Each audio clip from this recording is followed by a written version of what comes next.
Halo, sampai jumpa lagi bersama Jawan Japu. Kali ini saya melakukan penerbangan di kota Singaraja. Ini letaknya di sawah-sawah ya.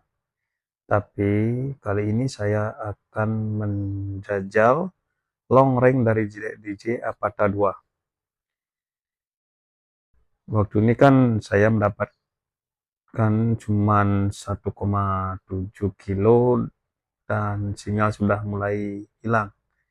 Dan sekarang settingannya sudah saya rubah lagi, dan waktu itu Google-nya juga ada update, saya sudah update, dan sekarang coba kita tes lagi kira-kira berapa kilo bisa jaraknya. Nah, ini tempatnya sama ya, cuman posisinya berbeda. Ini sebelahnya saya terbangkan drone DJI Avata 2 nya ini. Waktu itu di sebelahnya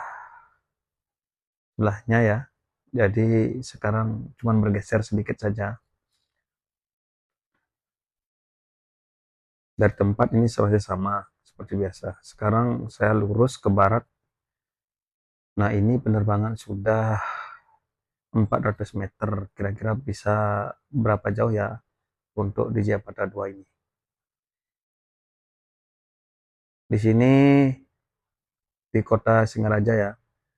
Ini tempatnya, pemukimannya pasti padat ya, karena ini merupakan kota Singaraja. Jadi wajar kalau misalnya di sini ada interferensi sinyal, ya wajar karena mungkin BTS banyak ada di bawah. Tapi ini coba saya jajal ya, karena ini sudah saya update versinya. Kemungkinan ada perubahan atau tidak dari segi jaraknya. Nah, ini sudah 700 meter, sinyal masih bagus ya, 60 Mbps.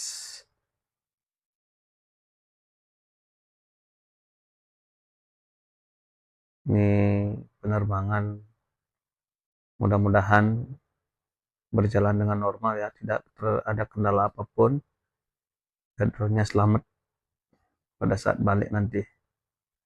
Biasanya kalau saya melakukan penerbangan di Jakarta ya, saya baliknya tuh di baterai 55%, dan sampai di lokasi sisanya lagi 30%, dan saya tidak berani di bawah dari 55% karena takut nanti kehabisan baterai pada saat balik.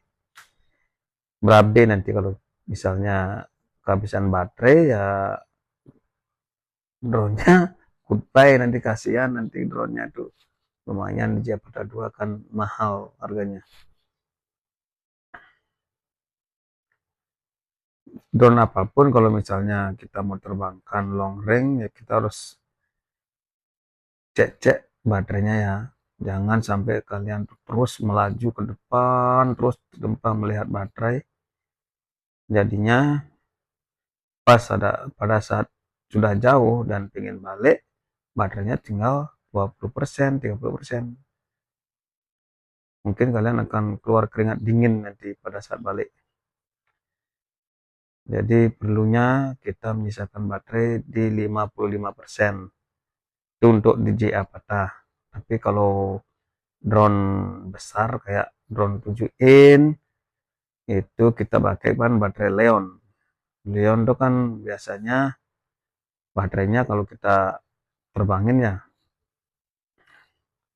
kadang naik turun, enggak kayak DJI Avata ya. DJI Avata tuh kalau misalnya baterainya kita pakai enggak bisa naik turun. Kalau drone rakitan ya naik turun tergantung tegangan kita yang dihasilkan oleh drone. Kalau misalnya kita gas naik angkat throttle-nya ya tentu memakan tenaga yang maksimal dari motornya, otomatis baterainya turun. Tapi kalau kita turunkan lagi throttle-nya, dia akan baterainya naik lagi. Itu enaknya kalau kita pakai drone rakitan. Tapi kalau di Avata dia terus menurun menurun menurun, makanya kita harus hati-hati di sini biar tidak salah nantinya drone-nya bisa jatuh, karena di sini mau diangkat berapapun drone-nya tetap akan turun baterainya tuh.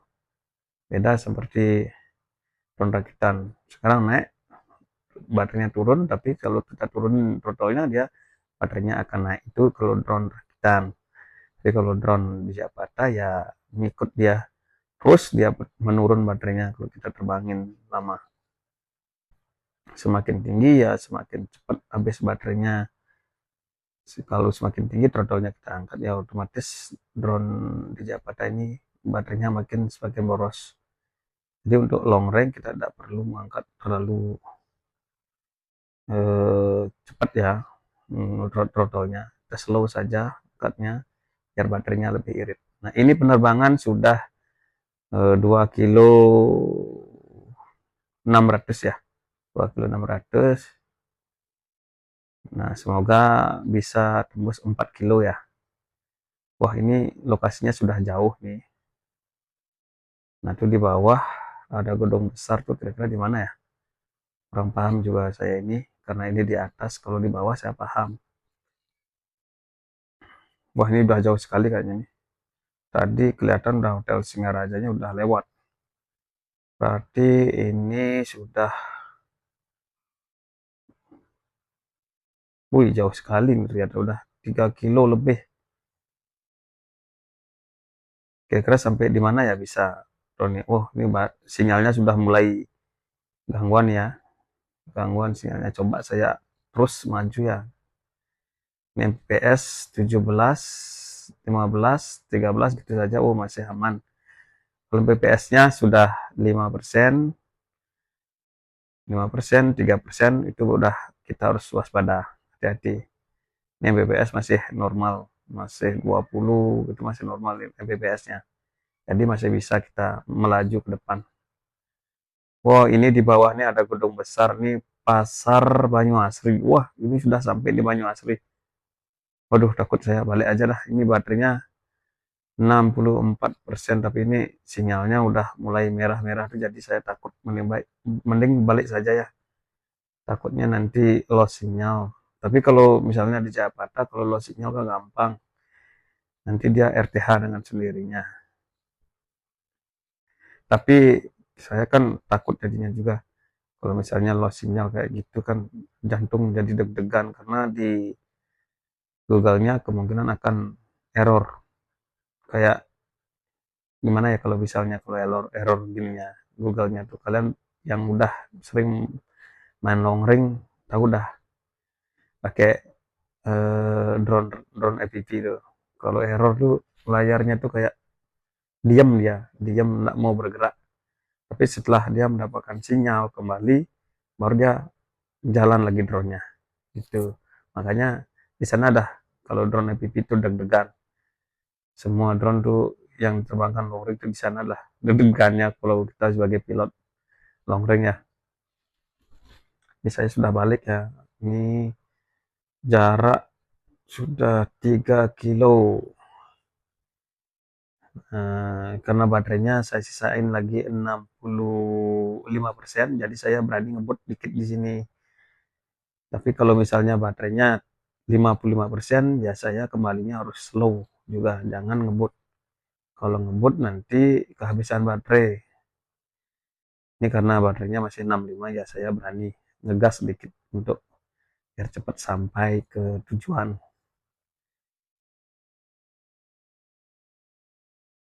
Deg-degan ya kalau kita nerbangin drone long range, apalagi drone di Japata 2 ini kan kecil, jadi takut tuh lihat anginnya tuh terus menggoyal-goyal drone-nya. Tapi aman kok, drone di Japata ini kuat sama angin kok. Saya sudah pernah terbangin di pantai dengan angin yang lumayan kenceng, ya mampu melawan. Tapi kita tergantung juga pilotnya. Kalau pilotnya baru-baru belajar tuh jangan menerbangin drone pada saat angin kenceng. Nanti soalnya drone-nya tuh kan agak melawan tuh. Nanti kalau kita belum paham cara mengendalikannya, otomatis panik jadinya, otomatis crash dah drone-nya. Karena menerbangin drone pada saat angin kencang tuh berbeda dengan menerbangin drone pada saat tidak ada angin. Kalau ada angin kencang, otomatis baterai itu cepat terkuras ya. Apalagi melawan angin. arahnya tuh melawan angin. Jadi gimana ya, baterainya tuh cepat sekali terkuras. Makanya jangan terlalu jauh kita terbangin drone kalau anginnya kenceng, dekat-dekat saja, karena kalau melawan angin tuh baterainya cepat habis dan cepat drop. Kalau kita panik bisa jatuh drone kita kan. Nah, ini penerbangan sudah di 1 kilo 700 meter. Ini padinya sudah mulai kelihatan. Tuh, home point-nya sudah kelihatan ya. Jadi untuk penerbangan di Japata, sejenis DJI ya itu gampang sekali karena home point-nya tuh ditandai dengan huruf H. Jadi kita cari saja huruf H itu, kalau misalnya balik, tentu drone kita langsung dah kembali ke tempat semula, tempat home point kita, titik semula kita terbang. Itu namanya home point atau yang dikasih simbol huruf H itu oleh DJI. Sudah enaknya kalau kita pakai drone DJI ya.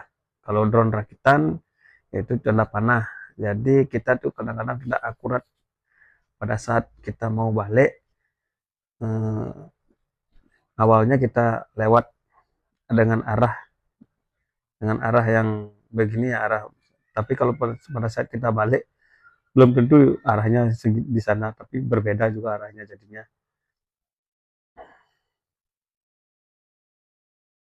Kalau di Jakarta lebih lebih gampang dia nyari nyari home point-nya, karena titik H-nya tuh dia diam di sana, di tempatnya, di tempat kita take off, eh ya di tempat kita take off pertama tuh dia diam di sana. Kalau drone rakitan, jadi tanda panahnya tuh berputar terus, berputar kemana arah panahnya berputar, arahin ke sana drone-nya. Nah, kalau ini gampang nih, home point-nya tuh langsung berada di titik kita naikkan drone, titik home point-nya tuh di sana. Jadi lebih gampang kalau kita menerbangkan DJI. Mestinya kalau kita mau belajar pakai DJI ya pasti lebih cepat bisa untuk menerbangkan drone, karena produk DJI itu udah dibikin segampang-gampangnya buat pemakai drone FPV, drone aerialnya itu lebih gampang pokoknya. Makanya kalau kalian yang ingin belajar ngedrone tuh lebih baik kalian beli DJI dulu ya, karena drone DJI itu lebih gampang kita terbangkan. Dulu saya pernah menerbangkan, pada saat awal saya belajar drone tuh saya beli drone merek-merek abal-abal gitu. Pada akhirnya drone-nya crash, nggak sesuai dengan arah yang kita tentukan. Kadang totalnya kita arahkan ke kiri, jadi ke kanan, jadi kurang bagus. Akhirnya drone-nya crash dan rusak dan membuang-buang duit saja. Akhirnya saya membeli DJI dan ternyata perbedaannya sangat jauh sekali ya. Kalau DJI itu kayaknya orang yang nggak pernah main drone tuh kalau disuruh ngedrone DJI yang aerial tuh ya langsung bisa, karena gampang nih, karena drone-nya stabil dan juga arah-arahnya tepat benar sekali, itu tidak ada yang dikelirukan oleh sinyal-sinyal yang dipakai oleh DJI itu. Itulah kecanggihan dari DJI. Oke, sampai di sini dulu ya video dari saya. Semoga video ini dapat bermanfaat dan sampai jumpa di video berikutnya.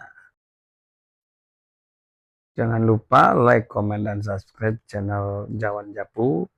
Dukung terus channel saya biar bisa mengembangkan video-video dan bisa memberikan informasi positif kepada teman-teman semua. Dan sampai jumpa di video berikutnya. Ini dia saya mau landing. Ini saya seperti biasa ya, landingnya di tangan. Itulah DJI Avata 2. Dadah.